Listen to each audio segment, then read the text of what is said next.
भारत के माननीय प्रधानमंत्री महोदय श्री नरेंद्र मोदी जी। आइए उनकी उपस्थिति की अनुभूति करें उनके संदेश के द्वारा। सुनते हैं माननीय प्रधानमंत्री महोदय का संदेश। नमस्कार। राष्ट्रीय एकता दिवस पर सभी देशवासियों को बहुत बहुत शुभकामनाएं। एक भारत श्रेष्ठ भारत के लिए जीवन का हर पल जिसने समर्पित किया, ऐसे राष्ट्र नायक सरदार वल्लभ भाई पटेल को आज देश अपनी श्रद्धांजलि दे रहा है। सरदार पटेल जी सिर्फ इतिहास में ही नहीं बल्कि हम देशवासियों के हृदय में भी हैं। आज देश भर में एकता का संदेश लेकर आगे बढ़ रहे हमारे ऊर्जावान साथी भारत की अखंडता के प्रति अखंड भाव के प्रतीक है। ये भावना हम देश के कोने कोने में हो रही राष्ट्रीय एकता परेड में, स्टैच्यू ऑफ यूनिटी पर हो रहे आयोजनों में भली भांति देख रहे हैं। साथियों, भारत सिर्फ एक भौगोलिक इकाई नहीं है बल्कि आदर्शों, संकल्पनाओं, सभ्यता, संस्कृति, इसके उदार मानकों से परिपूर्ण राष्ट्र है।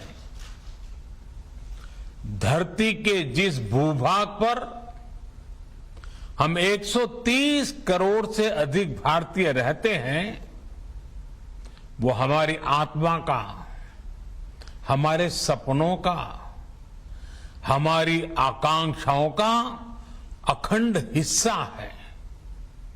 सैकड़ों वर्षों से भारत के समाज में, परंपराओं में लोकतंत्र की जो मजबूत बुनियाद विकसित हुई, उसने एक भारत की भावना को समृद्ध किया है।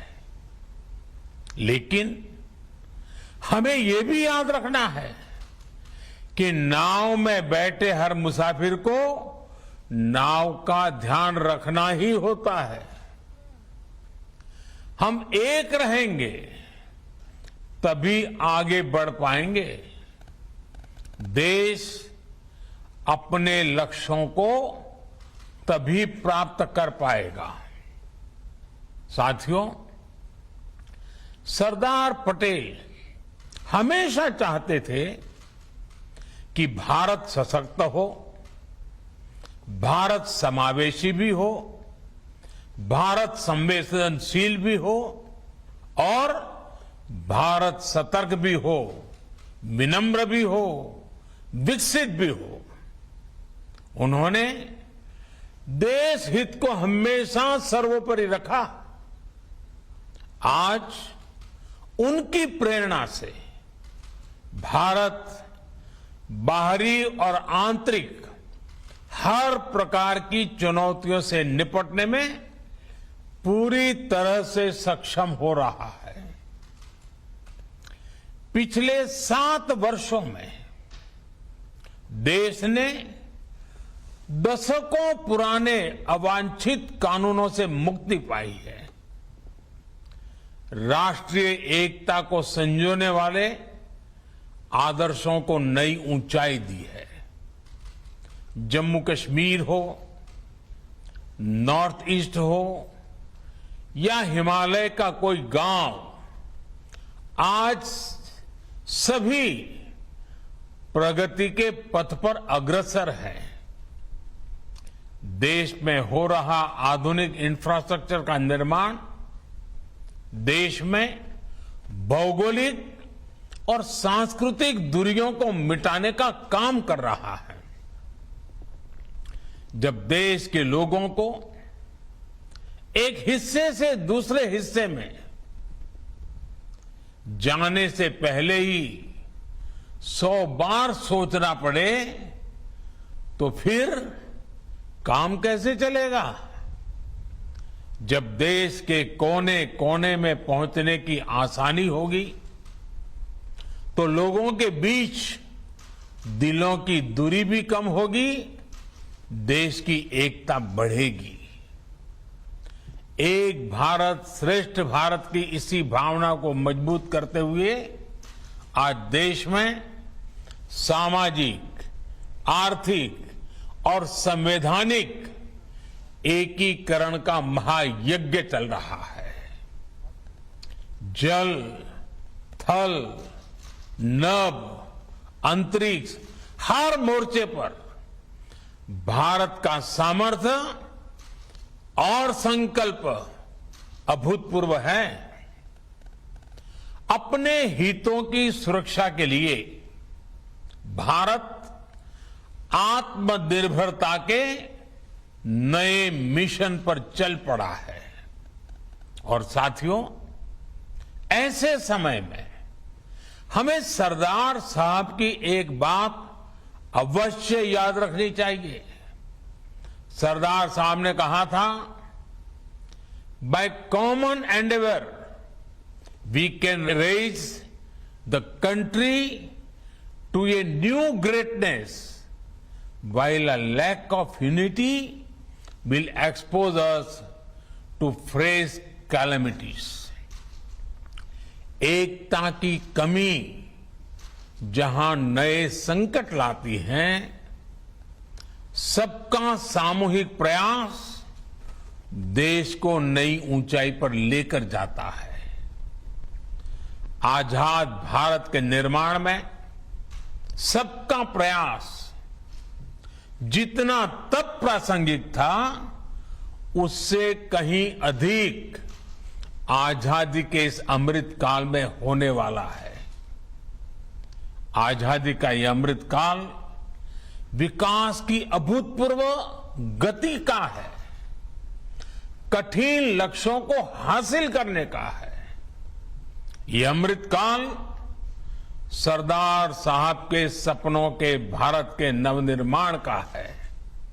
साथियों, सरदार साहब हमारे देश को एक शरीर के रूप में देखते थे, एक जीवंत इकाई के रूप में देखते थे।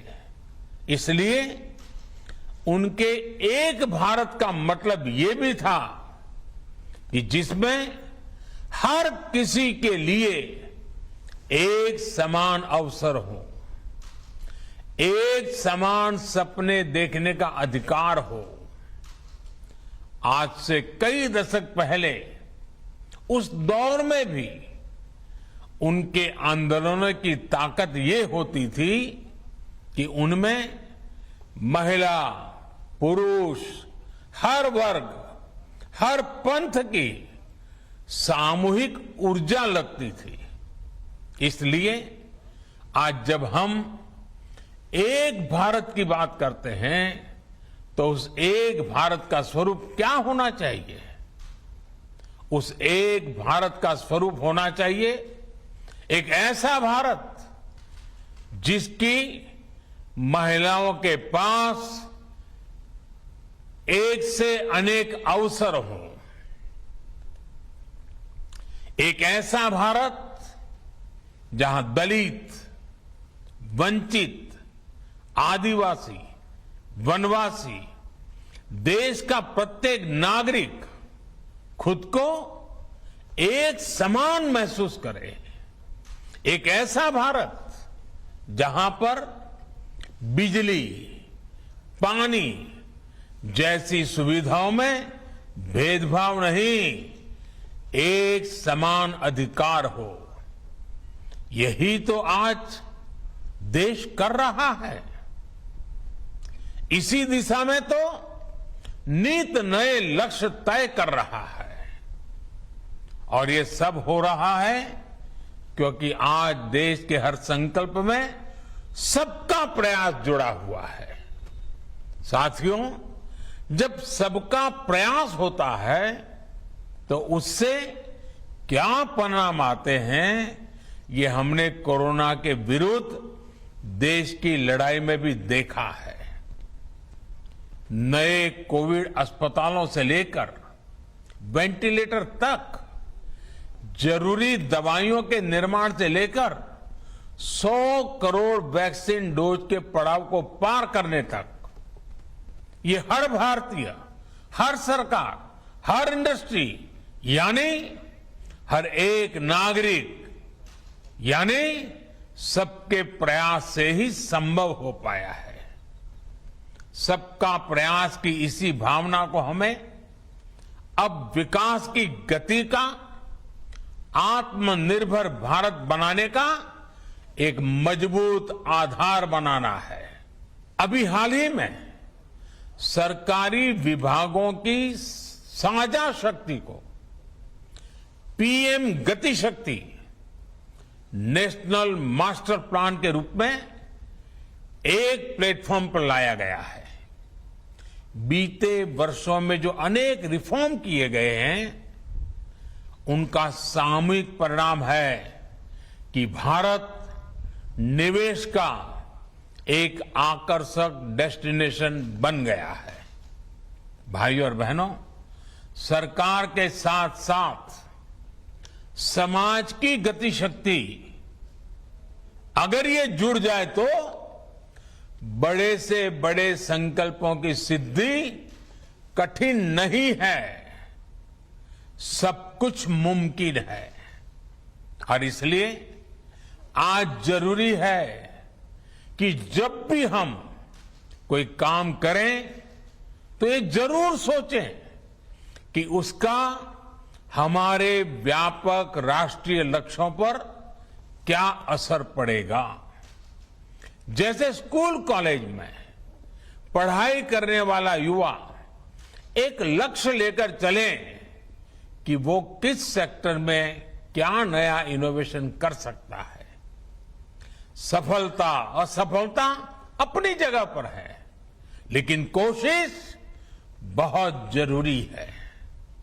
इसी प्रकार जब हम बाजार में खरीदारी करते हैं तो अपनी पसंद नापसंद के साथ साथ ये भी देखें कि क्या हम उससे आत्मनिर्भर भारत में सहयोग कर रहे हैं या हम उसे उल्टा कर रहे हैं।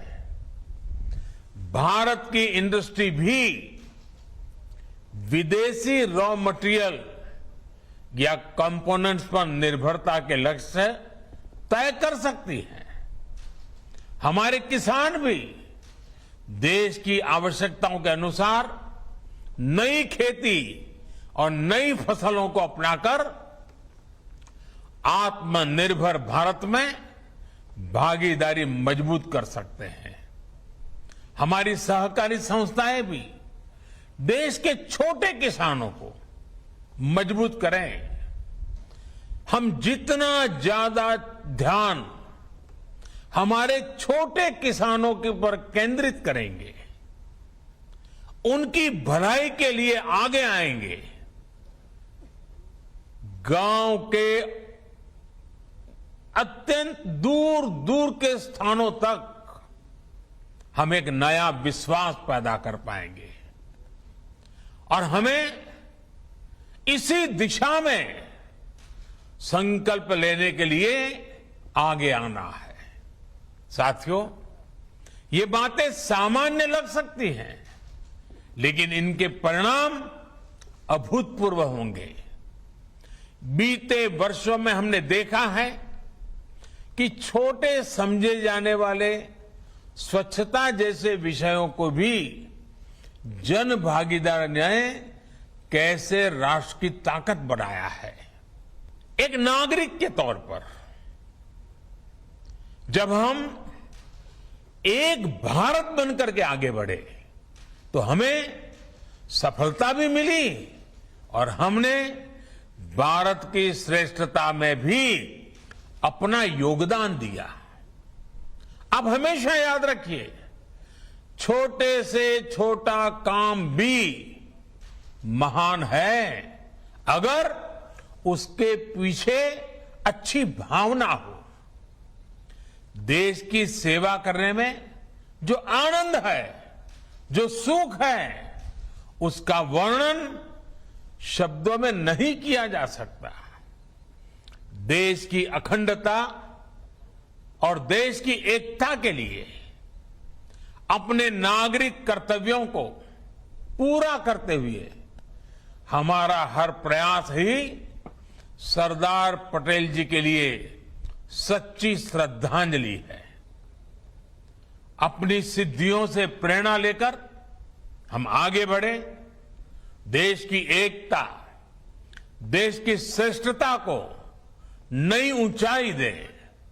इसी कामना के साथ आप सभी को फिर से राष्ट्रीय एकता दिवस की बहुत बहुत बधाई। धन्यवाद। तो राष्ट्रीय एकता दिवस पर आप प्रधानमंत्री नरेंद्र मोदी को सुन रहे थे। उन्होंने कहा कि देश आगे बढ़ रहा है, नए मानक तय कर रहा है, तरक्की कर रहा है। देश अब नया लक्ष्य तय करना सीख चुका है। पीएम मोदी ने कहा कि सबके प्रयासों से देश ने कोविड की लड़ाई को जीता है। साथ ही उन्होंने कहा कि देश अब नए मानकों के हिसाब से निवेश कर रहा है। अब दुनिया भर के मुल्क भारत में निवेश कर रहे हैं। देश नए लक्ष्य तय कर रहा है। तो राष्ट्रीय एकता दिवस के मौके पर गुजरात के केवड़िया में खास कार्यक्रम का आयोजन हो रहा है, जिसमें चीफ गेस्ट देश के गृह मंत्री अमित शाह हैं। साथ ही साथ अभी जो संदेश आप सुन रहे थे वो वीडियो संदेश था जो पीएम मोदी ने देश के नाम, राष्ट्र के नाम संबोधित किया।